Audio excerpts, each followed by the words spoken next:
If you asked me any day, Hoblos, are you a truthful person? I would say what to you? Yeah, definitely, bro.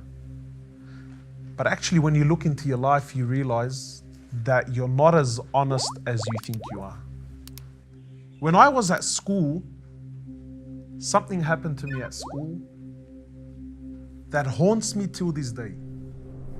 So one day this kid, he comes to school with a brand new phone, and not just any phone.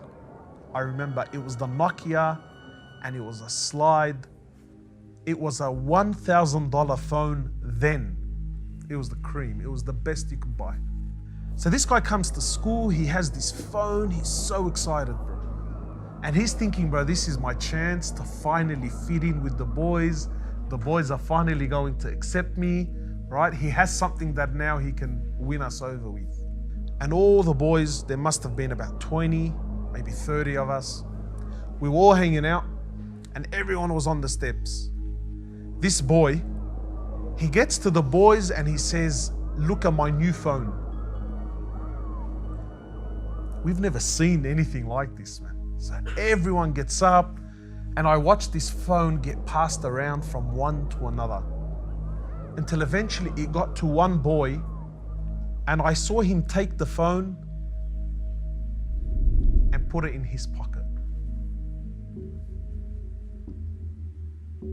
Now, not everyone saw this, but I saw it. Now this boy, he's saying, where's my phone? Who has my phone? So all the boys are doing what? Brother, I don't know what you're talking about. Or, Allah, I didn't see anything. And slowly I can see in his eyes, it's starting to sink in that he just got robbed. And I could see the pain in his eyes. And I don't know why. I don't know what possessed him. But just as he gave up and he was about to walk off, he looks over to me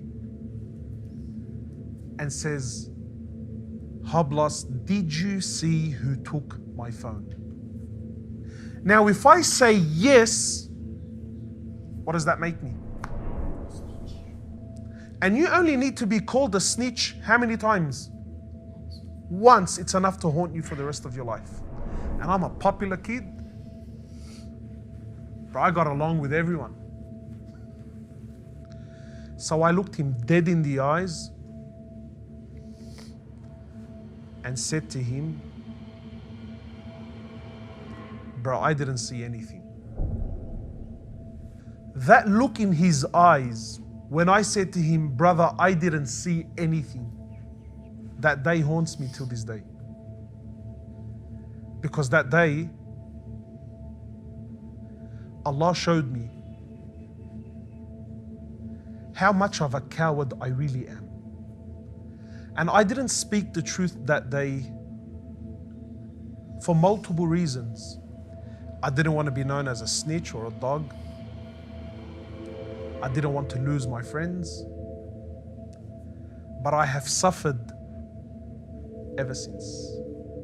A true believer speaks the truth even if it's against himself. And he's real to himself no matter what. If you cannot be true to yourself, never mind school, you'll struggle for the rest of your life. Be real to yourself.